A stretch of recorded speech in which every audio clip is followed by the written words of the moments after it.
Bonjour à tous et bienvenue sur la chaîne de Coinote. Aujourd'hui vidéo très spéciale car on va se focus, on va analyser l'une des meilleures pépites, l'une des plus grosses pépites au sein de l'écosystème. J'ai nommé l'Ethereum et son jeton ETH. Pour voir du coup si c'est une opportunité d'achat ou de vente. Si la vidéo te plaît, clique sur j'aime, abonne-toi et active la cloche pour être au courant de toutes les prochaines. Sans plus tarder, on passe sur le graphique. Ethereum, donc perspective long terme, mensuelle et hebdomadaire, et on va marquer les niveaux clés, acheteurs et vendeurs. Déjà, la première chose qu'on voit, et c'est majeur, c'est très important, une fois qu'on est en mensuel, c'est que le marché montre un très fort momentum. Donc déjà, on le savait, l'Ethereum est l'un des meilleurs projets au sein de l'écosystème d'un point de vue fondamental, mais aussi d'un point de vue graphique. Pourquoi est-ce que je dis ça? Comme on le voit, le marché a trouvé son point bas en juin 2022. Donc on s'en rappelle, la phase de capitulation, vraiment, c'était rapide, entre on va dire novembre 2021, la bonne époque, à juin 2022, où l'Ethereum est passé en dessous des $800, ce qui est vraiment très bas. Ensuite, qu'est-ce qui s'est passé? Donc une fois que l'Ethereum a touché son point bas, donc a créé une période de capitulation baissière, on a commencé à consolider, et ça c'est très important. Et ensuite on a cassé la structure à la hausse. Donc chose qu'il faut avoir en tête, c'est que le marché n'a jamais répété son point bas, on va dire de juin 2022. Contrairement au Bitcoin et à l'ensemble du marché des cryptos, qui eux et elles ont fait un nouveau point bas. En gros, ça indique un très fort momentum sur l'Ethereum.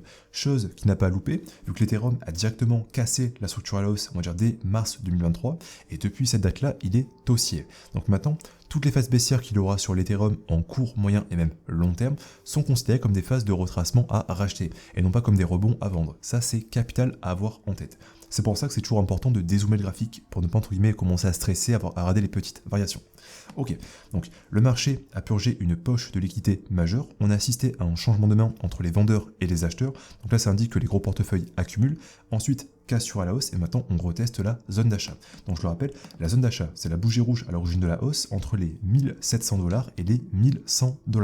Donc le mieux, pour pas se prendre la tête, c'est de DCA. Comme par exemple 1700, 1500, 1300, $1100. Donc on entre entre guillemets 25, car, c'est le mieux à faire.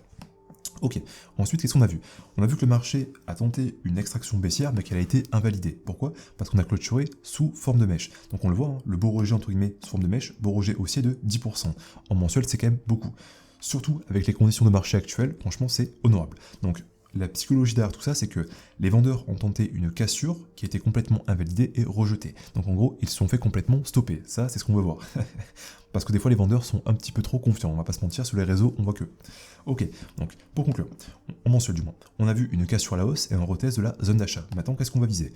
Une fois que la zone d'achat aura été réactivée, on va viser déjà les 25%. Donc moi, je vise les quarters, 25, 50, 75. 25% de range, on voit que le marché le travaille depuis maintenant 5 mois, donc c'est un niveau clé. Ça, c'est vraiment la puissance des quarters. Ensuite, ça sera les 50% de range, on va dire aux $3000. Chose qui est intéressante, c'est quand le niveau technique est en corrélation avec le niveau graphique. Par exemple, quand on voit les 75% de range, les 3/4, on voit que c'est en corrélation avec le point haut à l'origine de la baisse. Donc là, il y a un cluster, il y a beaucoup de liquidité à aller chercher. Et enfin, ce sera l'ATH aux $5000. Conclusion, donc on a passé en revue l'Ethereum et on voit que pour l'instant tout suit notre plan. Donc oui, on assiste à une phase de retracement et de consolidation sur du court et moyen terme, mais sur du long terme la tendance est haussière.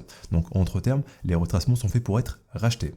Et ne pas oublier que les phases de consolidation dans une tendance haussière sont des phases d'accumulation.